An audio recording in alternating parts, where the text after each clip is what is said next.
this house is featured in the movie as part of the underground world, known as Hollow Earth. Hollow Earth is where all the super genetic people that humans actually created and then tried to kill live in the future.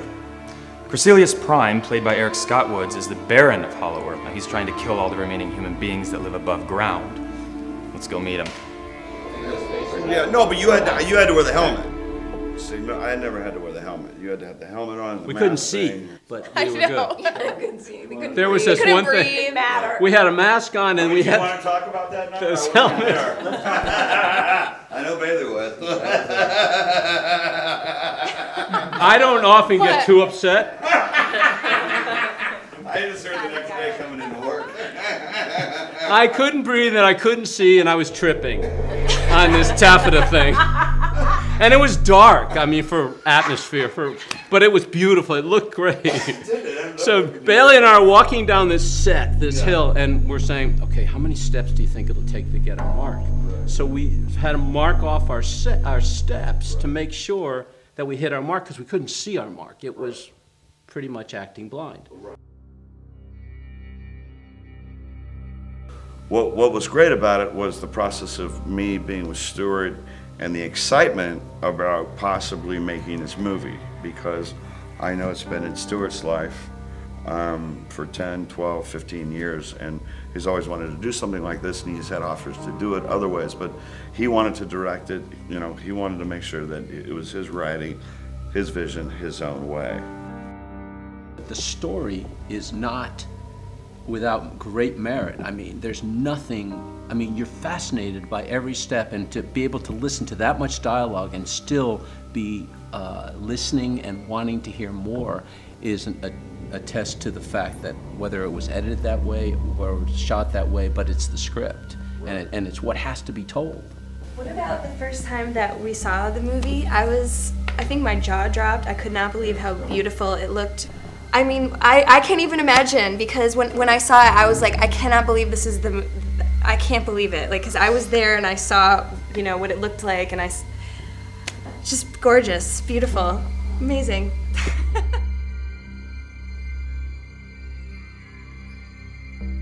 My character, I just found it enormously exciting that I got to play, you know, a kind of guy that had, well, he was Hitler.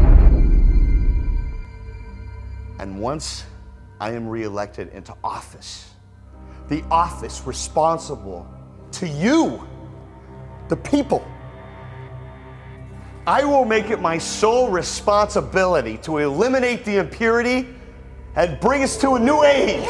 What attracted me to the character was that this wasn't the nice guy. He wasn't human. He wasn't the all-American, you know, jock, cop, doctor. He was Jen, and there was something different, and it allowed me to tap into sides of myself that I hadn't been able to do previously, in terms of this is somebody who's very in touch with his primordial instincts and killing, and the first half of the film, he's the younger brother. He's a dutiful younger brother who wants nothing more than to be the next, or to be like Crecilius Prime. And halfway through the film, I don't want to give too much away, but halfway through the film, he makes this discovery, and then the scene happens that Eric was just referencing, and there's a switch, there's a change. And for me, that's when the film really begins, as, you know, Aiden Prime taking over, doing what he needs to do and what he feels is his destiny, which is to wipe out the human race. It was very frightening doing this character at first. I wasn't familiar with channeling or anything like that at all. But I think the channeler is a mystery. I think people will get a sense that they haven't seen everything that she's capable of in the film, because as the film goes on, she gets more and more secure with her powers and what she's capable of, and she just, by the end of the movie, she's just like this force to be reckoned with. And also, she knows everything, how it's going to play out. Well, first and foremost, he's a warrior for the cause, and he's a lifer. He truly believes that who he is has been a gift for all eternities, and there's no question about it.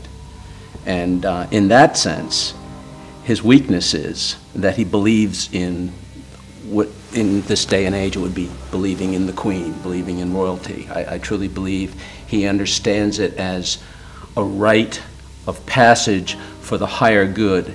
So even though he may seem self-seeking, I think it was Reinhold Niebuhr said that those who believe, they wake up believing that what they're doing is right are more dangerous.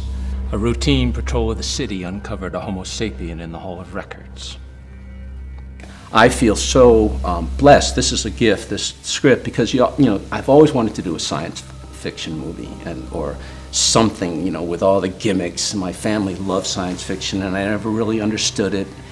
And this came to me through a friend, through Bailey, and it was more than just science fiction. It was more an epic understanding of human nature, and it just so happened to be in the future, and so therefore it was so believable. There was nothing. You didn't have to push a square peg into a round hole. I think the poignant point in the film was very simple. It was a look that I gave Priscillius in the first scene. Yeah. And it was a power play look of, I will make you proud, and not only will I make you proud, but I will be able to top the power and be a part of the power of this dark underworld.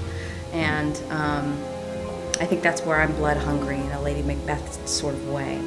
I want to propel Aiden into the spotlight, and I want him to have that kind of Priscillius role. And when he's able to taste it, I get very, very hungry. So that's what excites me about that. Strange things started happening to my body. I remember I woke up one day and there was like this backwards bee on the inside of my arm. Like it looked like someone had branded me with this like backwards looking bee thing.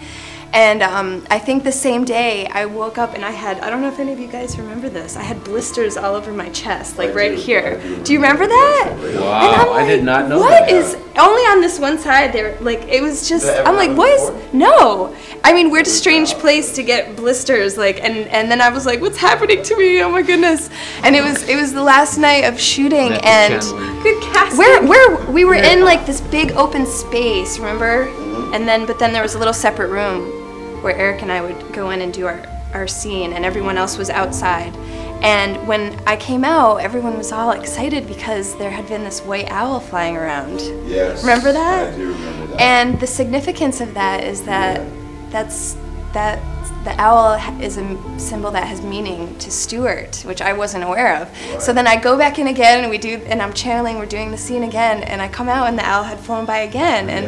And what was wonderful though is I actually got a glimpse of it at the very end of the night when we were about to leave. I saw it. A feather dropped from this white owl and landed in Stuart's chair. Do you have it? And I just felt so privileged because I know this character is very dear to him, and I just felt so privileged that I had some part in manifesting this owl into his life, because I mean it was just, you know, it was magical, it was amazing. It was like you're on the right path.